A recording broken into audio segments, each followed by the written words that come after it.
Good morning, class. Welcome to another read aloud from The Call of the Wild. So we are on chapter 4 today, and so far Buck was taken from his home, and then most recently he got off the boat, and he's in some northern place with snow, and his dear friend, the Newfoundland dog, had died.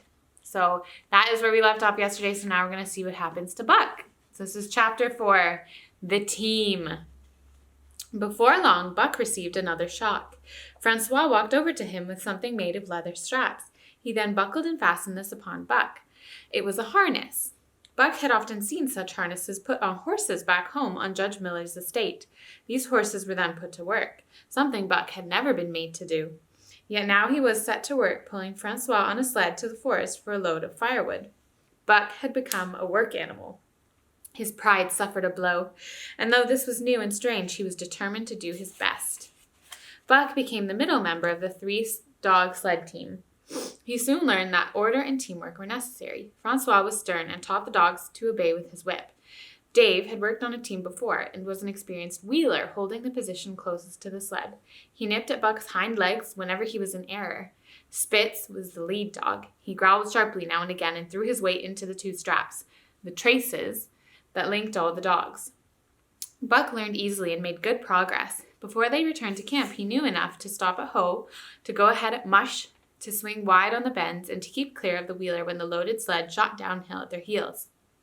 "3 very good dogs," Francois told Perrault. "Dat Buck he can pull. I teach him quick as anything." By afternoon, Perrault returned with 2 more dogs. Billy and Joe, he called them. They were brothers, and true huskies both, yet different as day and night. Billy was very friendly, while Joe was sour and silent with an evil eye. Buck was friendly to both dogs, and David ignored them. Spitz wanted to prove who was leader from the start. When Billy wagged his tail at Spitz, the white dog attacked him, sinking sharp teeth into the husky's flank.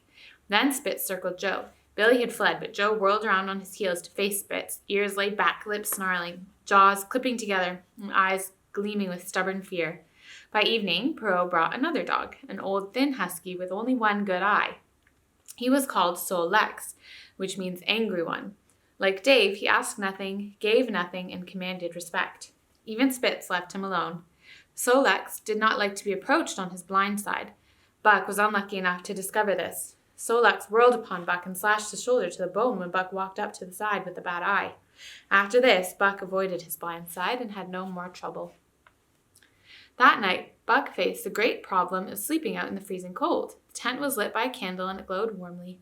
Buck walked into the warm tent, but both Perrault and Francois yelled and threw plates and cups at him till he fled out into the cold. He lay down on the snow and attempted to sleep, but he was shivering. Sadly, he wandered about among the many tents. Each place was as cold as another. Finally, an idea came to him. He would return to see how his own teammates were making out. To his surprise, they had disappeared. Again, he wandered through the great camp looking for them, and again he returned. Were they in the tent? No, that could not be, or else he would not have been driven out. Then where could they possibly be?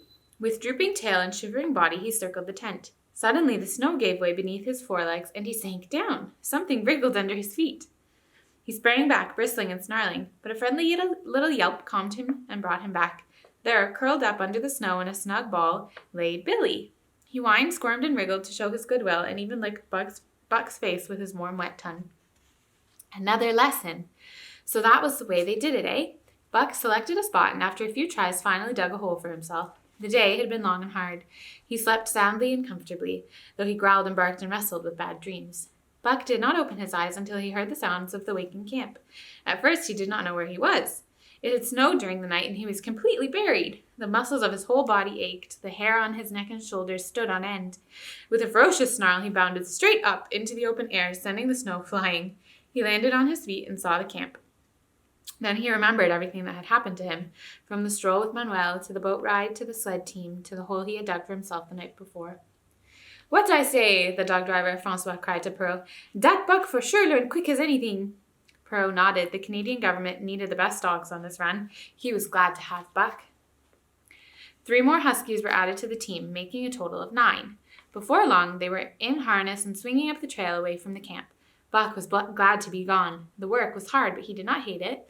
He was surprised at how much the other dogs enjoyed the work. They were all eager to get down the trail. Dave was the wheeler, or sled dog, Pulling in front of him was Buck, then came Sol-Lex. The rest of the team was strung out ahead single file to the leader, Spitz. Buck had been placed between Dave and Sol-Lex to be taught the way of the team. When he needed instruction, he received a sharp nip or a pull in the traces. That day they made 40 miles on the snowpack trail. The next few days they had to blaze a new trail, which was harder work and took more time. Perrault traveled ahead of the team, packing the snow with webbed shoes to make it easier for them. Francois usually guided the sled with the gee pole. Perrault was in a hurry, but he knew the danger in rushing onto the thin autumn ice. Day after day, Buck toiled in the traces. Always they broke camp in the dark of the early hours. At the first gray of dawn, they were hitting the trail. After dark, the men pitched camp. The dogs ate their fish and crawled to sleep into the snow. Buck was starving. His pound and a half of sun-dried salmon was not enough food for his aching belly. The other dogs weighed less and were born to this life. A pound only of the fish kept them in good condition. Buck watched and learned. When he saw Pikes, one of the new dogs, slyly steal a slice of bacon when Perrault's back was turned, he copied the trick the following day, getting away with a whole chunk. An uproar was raised, but Buck was not suspected. Dab, who was always getting caught, was blamed and punished for Buck's misdeed. Buck quickly grew strong and wise. His muscles became as hard as iron, and he grew used to pain. He could eat anything, no matter how disgusting. He learned to bite the ice out with his teeth when it collected between his toes. When he was thirsty and the ice was thick over a waterhole, he would strike and break it with stiff forelegs. His sense of smell and sense of hearing became very keen. His instincts came alive within him, the instincts of the wild, the instincts of his nature. On the quiet, cold nights, he pointed his nose at a star and howled long and wolf-like. The old song of his ancient ancestors ran through him, and he began to discover the primitive beast within him, a buck he never knew, a buck that had come alive because all because men had found gold in the north, and because Manuel was a greedy man. And that's today's chapter.